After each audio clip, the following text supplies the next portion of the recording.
శ్రీ ఆదిశంకరాచార్య విరచిత సౌందర్య లహరి 100వ శ్లోకం మరియు 101వ శ్లోకం మరియు తాత్పర్యం. ప్రదీపజ్వాలాభిర్దివసకరనీరాజనవిధిః సుధాసూతిశ్చంద్రోపలజలలవైరర్ఘ్యరచనా స్వకీయైరంబోభిః సలిలనిధిః సౌహిత్యకిరణం త్వదీయాభిర్వాగ్భిస్తవ జనని వాచాం స్తుతిరియం.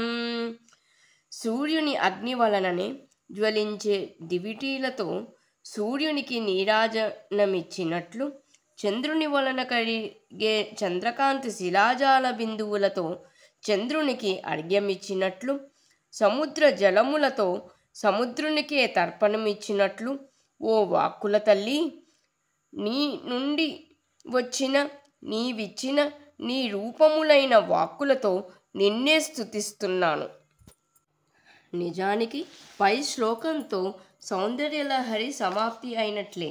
కానీ కొన్ని గ్రంథాల్లో మరి ఒక శ్లోకం కనబడుతోంది. దీనిని అధిక శ్లోకంగా కొందరు భావించిన 78వ శ్లోకాన్ని ప్రక్షిప్త శ్లోకంగా పరిగణించిన వ్యాఖ్యాతలు ఈ క్రింది శ్లోకమే చివరి శ్లోకం అనగా 100వదిగా భావించారు. నిధే నిత్యస్మేరే నిరవధి గుణే నీతి నిపుణే నిరాఘాత జ్ఞానే నియమ పరచిత్రైక నిలయే నియత్యా నిర్ముక్తే నిఖిల నిగమాంతస్తుతిపదే నిరాతంకే నిత్యే నిగమయ మమాపి స్తుతిమిమాం.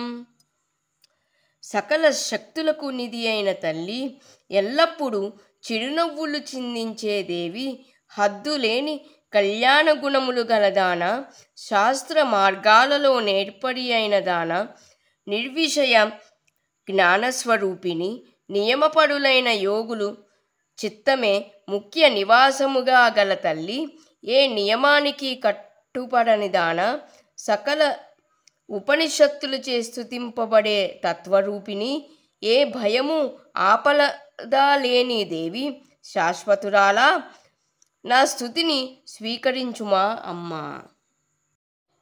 సౌందర్య లహరి ముఖ్య స్తోత్రం సంవర్తదాయకం భగవత్పాద సంక్లుప్తం పఠేన్ ముక్తో భవేన్నరః ఇది శ్రీమత్ పరమహంస పరివ్రాజకాచార్యస్య శ్రీ గోవింద భగవత్ పూజ్య పాద శిష్యస్య శ్రీమత్ శంకర భగవత కృతౌ సౌందర్య లహరి సంపూర్ణం. సర్వం శ్రీమాతృచరణారవిందార్పణమస్తు.